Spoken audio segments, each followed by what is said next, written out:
And let's see, as soon as this is up, we're going to be going to the Holy Instant and Special Relationships. So there we are, live on YouTube, and welcome everybody. Um, we're here for our Tuesday morning with friends, and we have a nice little group here, and we're reading from chapter 15, the Holy Instant, and we're reading section 5. We're starting the Holy Instant and Special Relationships. So I'm going to put it up on the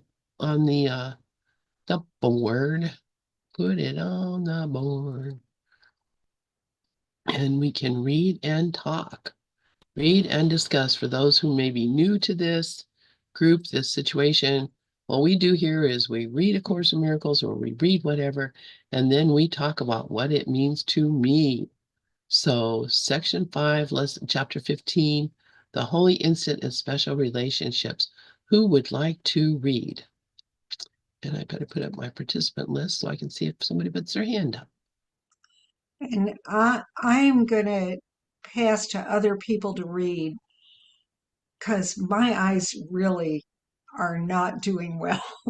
Okay, So, I can take it. great. Thank you, Rafi. The Holy Instant and Special Relationships. The Holy Instant is the Holy Spirit's most useful learning device for teaching you love's meaning. Well, it's the now. For its purpose is to suspend judgment entirely, acceptance. Judgment always rests on the past, for past experiences is the basis on which you judge. It can't know the now. Judgment becomes impossible without the past, for without it, you do not understand anything.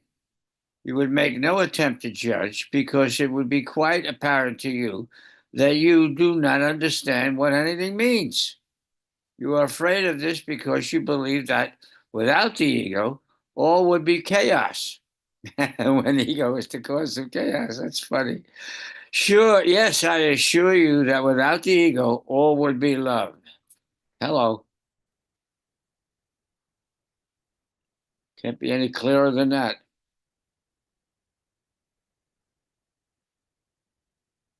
Yeah, absolutely. So the Holy Instant, and what we're talking about is that time when I am in that place where I am um, listening and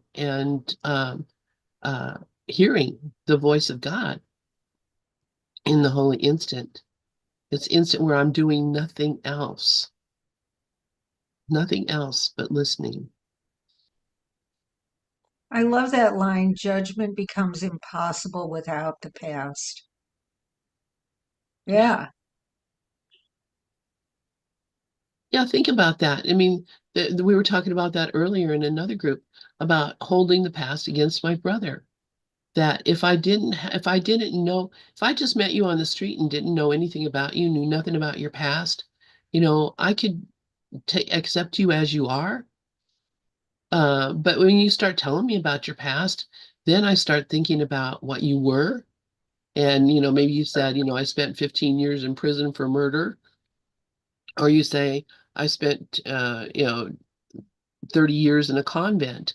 I'm going to have a different picture of who you are because of the story of your past. Or if I knew you before in the past, or if I knew you yesterday and you said this, and then I see you today and I say, oh, you're the person who said this. That's all I'm seeing. But in the Holy Instant, I'm not seeing the past at all. I'm not seeing anything other than what is happening right this very moment. And let's see. And Dove says that's what lesson 7 says. I see only the past. That's why the first 6 lessons are true, including lesson 1. Nothing I see here means anything. Because why? Because I see only the past. And what is the past? It's an imaginary story that came up, that we call it the dream. We call it the illusion. But it's over. It's over now. And so, yeah, if I don't know what anything means, I don't know what anything is for.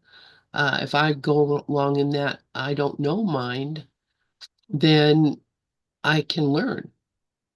But if I go along with the mind that, yes, I know everything, or I need all I need to, I know all I need to know to make a judgment about you, then, what am I gonna think? Whatever my mind tells me. So, Well, the past is just pictures. That's what thoughts are, pictures. If I say cow, you don't get a picture, COW, you get a picture of a cow. So thoughts are pictures. The past is just pictures. Pictures have no substance. You can't hold on to a picture. You can't hold on to a thought. You can't hold on to something from the past. That has no substance.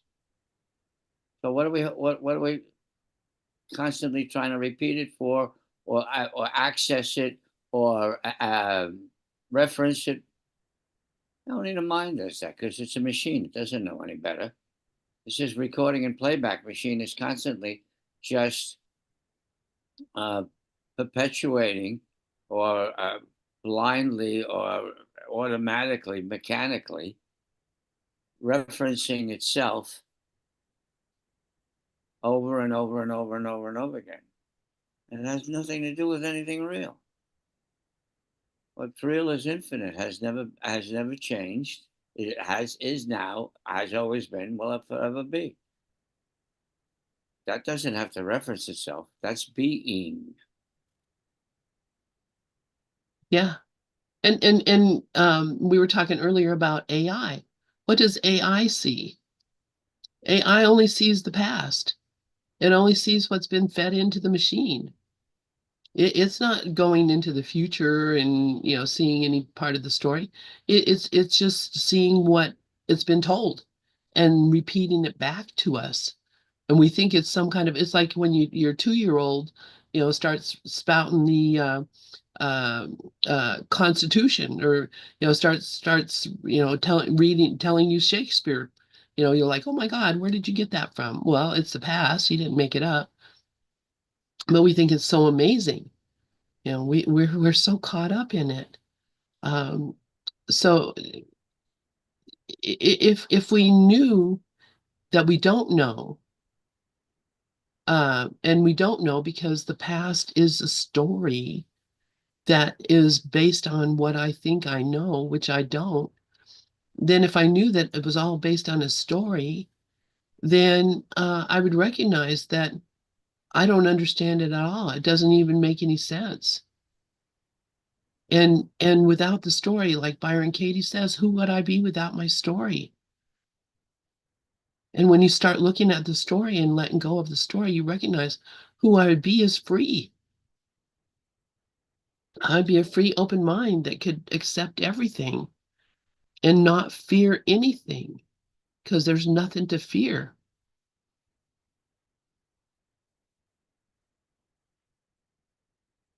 And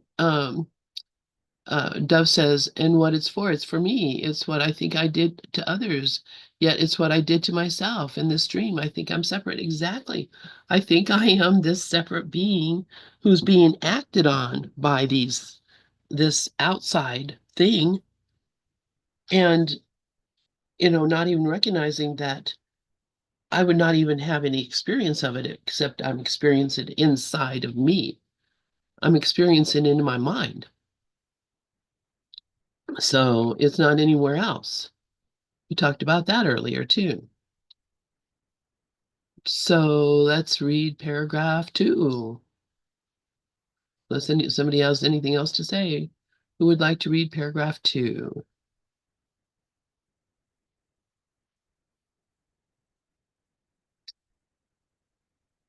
Okay, I'll read paragraph 2. Okay, paragraph 2.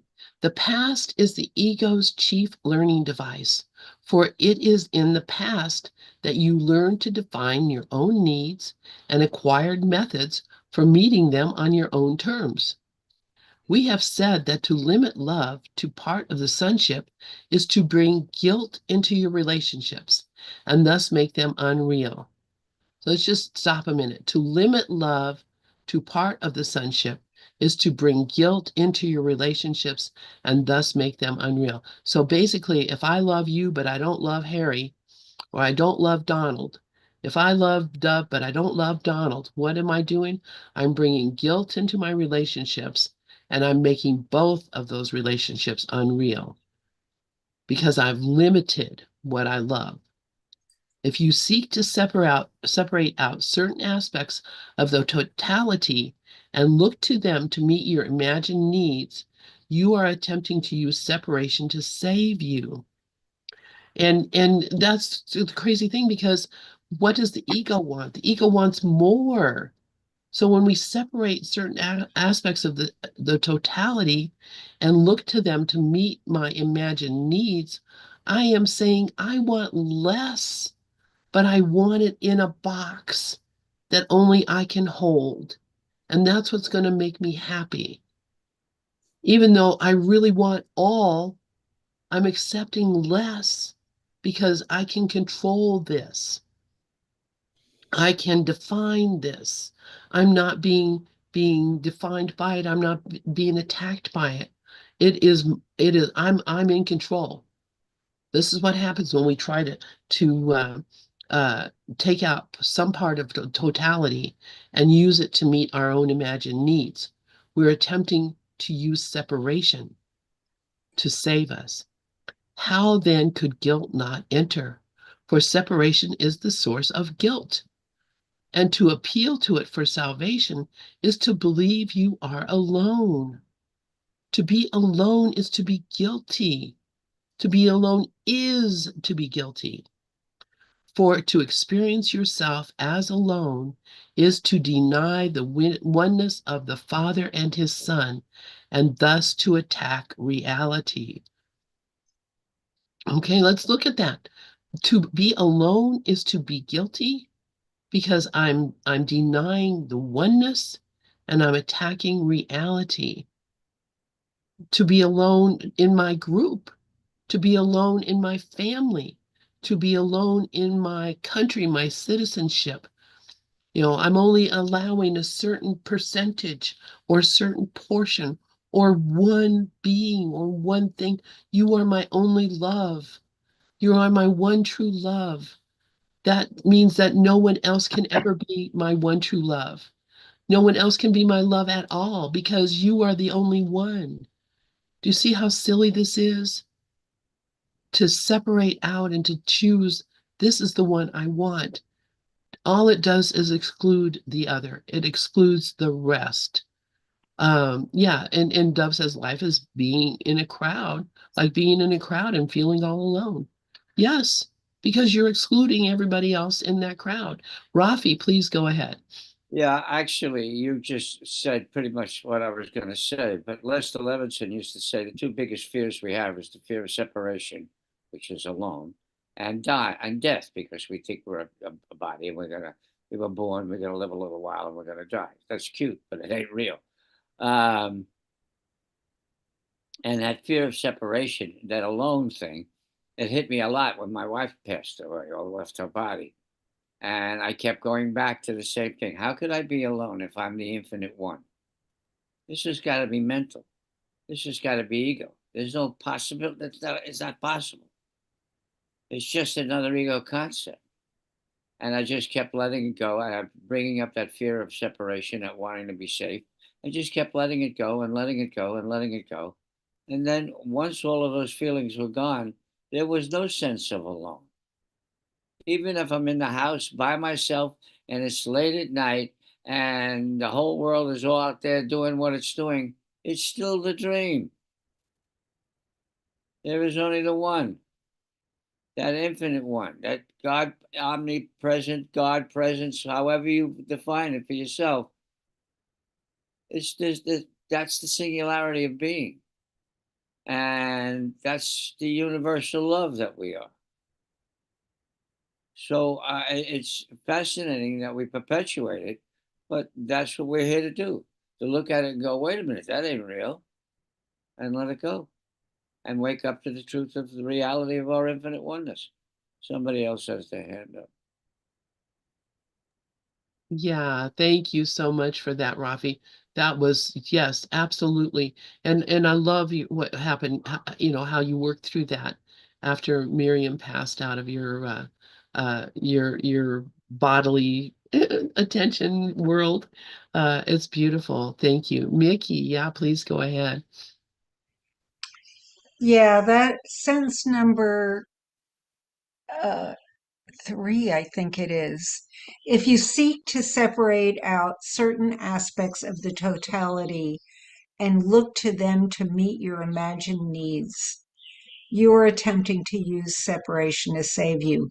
That's every family member we've ever had, every best friend we've ever had, every partner we've ever had, anybody that I think I can separate out from oneness to meet a need or to make me feel special. It's getting back to that whole thing again. In the last year, I have come to see how insidious specialness is with every single stinking interaction I have with somebody else. That I want them to like me, this personality, that I want them to treat me with any deference or any acknowledgement is supporting that separation. It's so pervasive in the whole of the ego thought system, in this whole illusory world. It is everything. And it's got to go. For me, it has got to go. Thanks. That's so well said, Mickey. So well said. Thank you. Yeah, thank you so much. Thanks, Dove. You just made me feel so special. No, you actually spoke for all of us, so it's not special. I love it. We're all special, so thank you. Yeah, Rafi, please go ahead. Yeah, she just really nailed it. Yes, you did. My instructors in release technique said the biggest check you'll ever write is Good wanting approval. We think we're separate, and if we don't get Say that again, Rafi. The biggest check you'll ever write is what? wanting approval,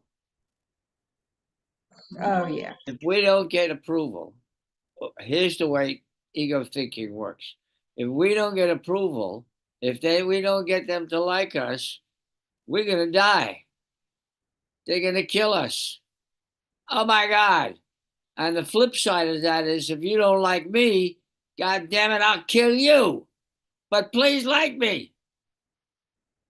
And I'm like, oh, wait a minute. No, wait, hang on a second. I didn't mean that. I mean, no, I'm really thinking just about you. What do you think about me? You're right back. Wanting approval is such, it's the enormity of it because we think we're separate. We're desperately cut. And everything we do, that's where people pleasing comes from, and that lacking, and all of that other stuff. All of that lacking feeling is still just a feeling. This morning I spent maybe 10 or 15 minutes, and yesterday morning too. It kept coming up. Wanting approval kept coming up, and I just kept bringing it up and saying, yes, okay, there's wanting approval. Would I rather have approval or want approval? Have approval. Did I let go of wanting approval or have approval? Yes. Did I let go of more wanting approval? Until it was gone. And then I said, now do I feel like I have approval? Yes. Could I just love myself? No reason. Yes. Okay. And more came up later on. I just kept letting it go and got to a place where I was really full of peace. And the only thing was loving myself because the self is love. And that love, and how, oh, in Doug's book, it says, if all you see is love, then you're seeing what you really are. And so those reminders keep coming back. But boy, yeah, wanting approval, it's a killer. It's a killer. And it's just Love a it. feeling that came up to leave, like they all do. Absolutely, Rafi. Absolutely. And that's it. I mean, and listen to the voice that loves you. And that's we all love each other. That's not a choice. And just know that, whatever a person is doing or thinking, they love you. That's what I was just reading from yesterday's lesson. You know, they are grateful to us, that we're grateful to them. We are we're so interconnected that, you know, we can't not love each other. We can't not love each other. Oh, look, there's Glenn. Oh my goodness, Regis, how sweet you put up my beautiful friend Glenn. Oh my gosh. All right. Mickey, yeah, please go ahead. It just occurred to me also that there's a little bit of condemnation in what I was saying, that I'm always going to be looking to be special. Uh, if we're in a body, we are not going to get away from this approval addiction. I think the important thing is to look at it and recognize it and give it to Holy Spirit and ask to see it differently, every time it comes up, because it's going to keep coming up. We're in bodies. We still think we're in a body. We still think we have a personality. We're still identifying with the me. And I don't think that ever goes away while we're still in bodies, but to just hand it over and look at it, and like Rafi does, release it, welcome it, be willing to acknowledge it and release it, is the best that we can do, I think. But if we condemn it, then we're making it special, and we're still trapped in the specialness. Thanks. Mhm. Yeah, hi. Can I be heard? Hello? Yep. Okay. Yeah, so when Rafi was talking, getting approval, seeking approval is the biggest check you'd ever write. And I was looking at the idea of getting approval goes much deeper than the personality being liked, much deeper. It's actually life and death.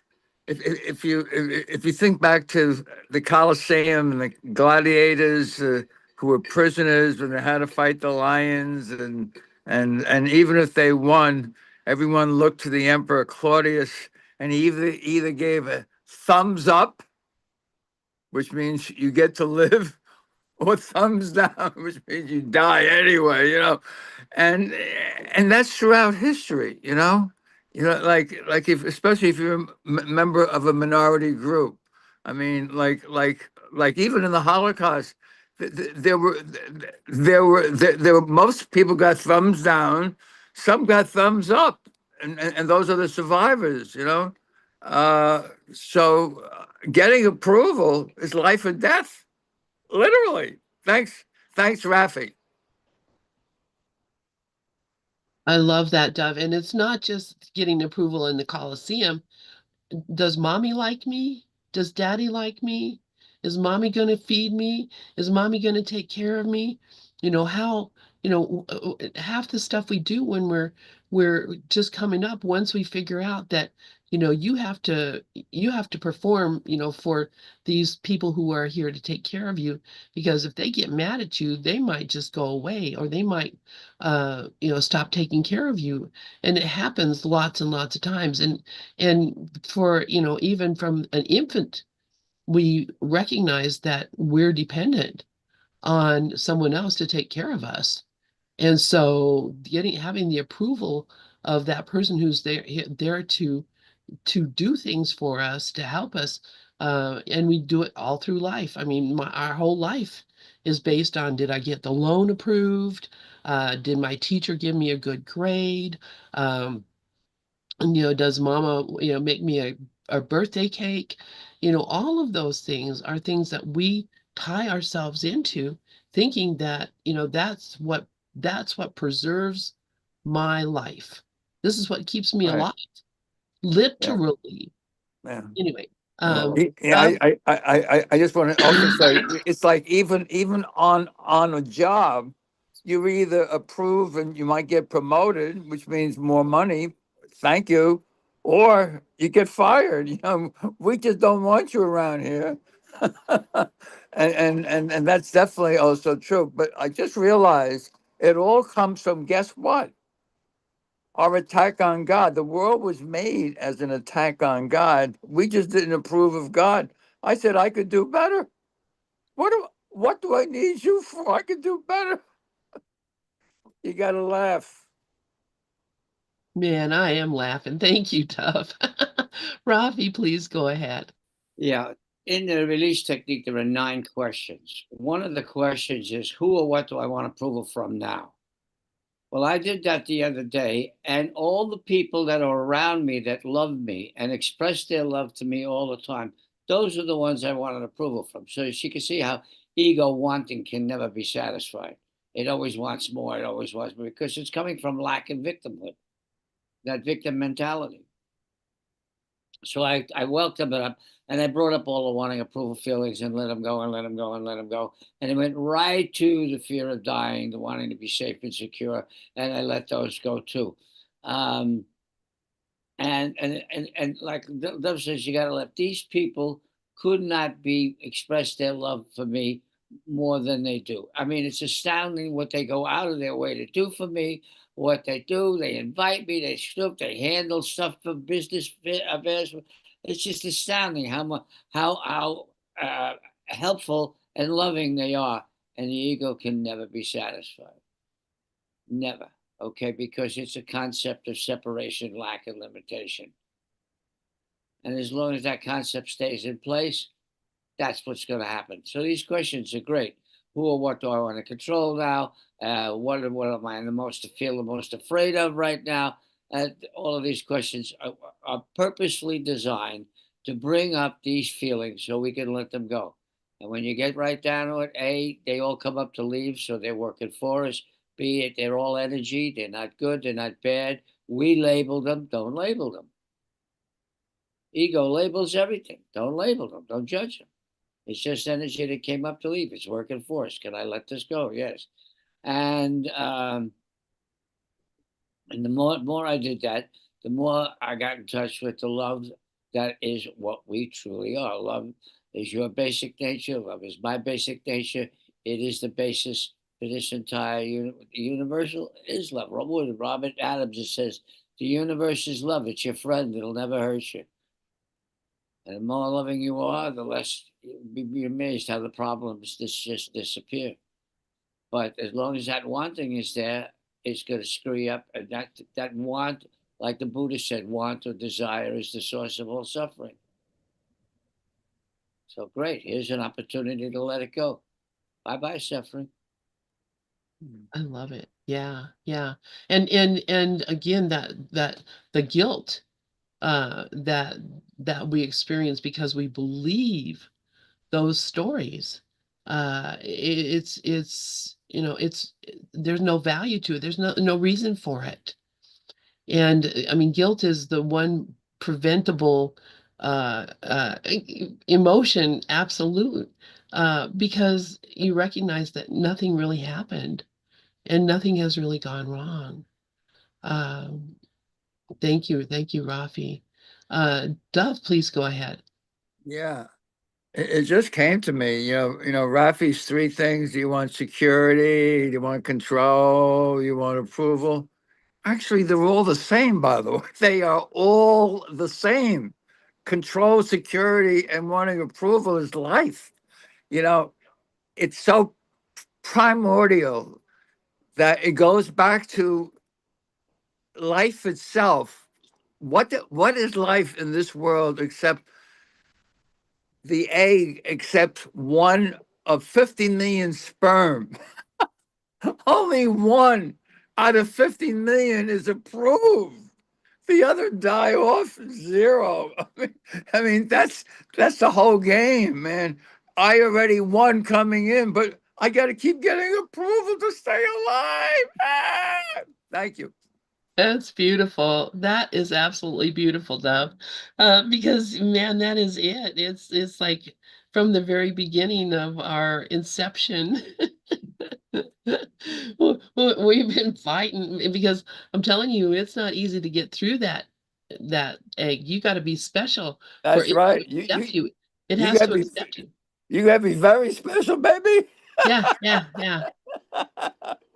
And yeah, I love it. I love it. I love it. That's exactly what uh, I wonder what AI knows about being that special. yeah, well, I could tell you, it could tell you a lot of stuff. That's the thing. I think that we're misusing AI by using it. And I mentioned this yesterday, the other day when I was talking with Zeta. And I kind of feel bad because she does go to AI and has a little relationship with some character she made up in AI that, helps her see things in a different way, which is great. Whatever gets you through the night, it's all right. That's what my John Lennon said, and I believe it absolutely. Whatever gets you through the night, but let's be honest here. It is a database, just like Google. It's Google Plus. It's Google that has been now. Let us give it a voice, and let us give it a voice, and it has a voice. AI sings, AI writes songs, AI writes stories, AI writes all sorts of things, but all it's doing is repeating what it heard already. This is not some new thing that's coming up. It's repeating what it heard already. It's repeating what it's been fed, and that's what we're doing. We're just repeating what we've been fed, and thinking that we're that we're inventing something new every day. Oh my God. We made this whole thing up from beginning to end. It's over. Done, done, done. Nothing new is coming out of this illusion. Nothing. Even if Nothing. I go Yeah. ahead. Go ahead, I was Deb. going to say nothing new under the sun, right out of Solomon. Yeah, yeah, absolutely. Do you want to say something more, Deb? Your hand is up. No, oh no, no, no. Okay, how about you, Done. Ralphie? Oh. Yeah, AI is the ego mind. It's just a collection of thoughts and feelings and ideas and data and information that keeps repeating itself over and over again. Yeah, that's what I mean, said, and what Rafi. I had to say that. and the truth of what we really are is omniscience. Okay, omnipotence, omniscience, omnipresence, that's the reality. And AI is just another example of this is what the ego mind is like. Here's all the information I have, and I can repeat it over and over and over again. Does it have a consciousness? No. What is it? It's mechanical. Well, isn't that what the ego mind is? Yes. So what the hell are we doing here? Waking Uh, up. That's what we're doing here. It's like Dove always says, I'm the dreamer. I'm the one that put this here. Well, if I could put this entire universal dream here, how much power do I really have? yeah. Well, it's got to be way more than what an artificial intelligence like an ego mind can give you. I have I have a question of everyone, if I may. Uh, the question is, uh, can AI can AI go take everything from the Course in Miracles and help somebody get out of their problem? I'm asking that question. Nope. For me, I've looked at AI and asked questions like Chat GPT. Explain to me, tell me how healing from Joel Goldsmith relates to healing from A Course in Miracles, and it would go and find things about healing in both of the documents, and then bring it up to me, and I could look and read them what they said. Um, so yeah, I've used it to search for things that had to do with the course, but I don't think it could tell me the answer to my question, other than accept the atonement for yourself and forgive your situation. I mean, I think that's all AI could tell me about it. I don't know. Mickey, go ahead. Yeah, I agree with what Lynn said, that AI can give you a ton of information and synthesize stuff and compare and contrast and give you, it can only spit out for you the information that's been fed into it. It cannot heal our minds. it cannot do the self-reflection and bring our darkness to the light. Only we can search our minds and find the darkness that needs to be brought to the light. AI could never do that. Very good. Very good. That brought up a famous quote from Eckhart Tolle. You do not need more information. Yeah, Information is form. right, What heals is content. right. And only we know the content of what's going on in our so-called separated minds. You know, AI cannot go in there and find the unconscious guilt. AI can't go in there and find the fears that need to be brought up for healing, and the needs that Rafi talks about. AI can't find what's going on inside of us. Yeah. You know, Ken's latest thing on love, he says, uh, uh, love is not an emotion, it's an awareness of perfect oneness, which is what the Course says heaven is.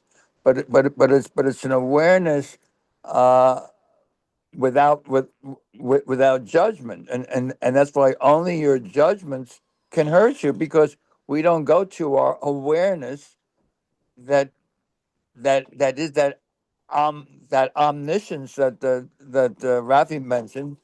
Awareness is simply aware. I mean, God is aware and sees all the same in that sameness. The moment you see differences, you're right back to the ego. Absolutely. Yeah, That's, absolutely. I'm so loving this conversation today. As always. Yeah. Yeah, As always, we're so special. I it love is. us. It is. Yeah. You know what It's I the think love. Yeah. AI actually could do, and well, because it's what my mind has done, is use the course to uh, kind of give me the range of ego insanity. So, so that I could actually see ego insanity in whatever I'm looking at, how it appears to be. So, I think, there's a lot of things you can use AI for. Um, and Ozzy says it would just do what all therapists do, just pull the answer from within you. That's really all that's happening, is the answer is in here, not in my mind. I'm pointing at my head, but the answer is within me. So, all the AI is going to do is either give me something to agree with or disagree with. And so, if I read AI, I ask AI a question and it comes back with an answer, I can read the answer and say I agree or disagree. But it's me, it's what comes from me that actually gives, just like reading the Course in Miracles, it's AI. My goodness. It's telling me everything I ever need to know about myself, the ego, how it works, its mechanism. It's got whole chapters about how all this works so that I could see it for myself. And that's all AI is doing, is just showing me something that, I can see for myself. Yeah, Mickey, go ahead. And that's what I love about all the stuff that Ken Wapnick talks about. You can analyze to your heart's content. The course can only give you all the steps that you need to to do things, but until you actually practice what the course is telling you what to do, you're not going to get anywhere. You could memorize that entire, what is it, 1,300 pages, and be able to tell me where in that book it says what. But if you're not practicing it, if you're not actually bringing your feelings up to the surface and doing the work, and asking Holy Spirit, and watching what your mind is doing, you'll never get anywhere.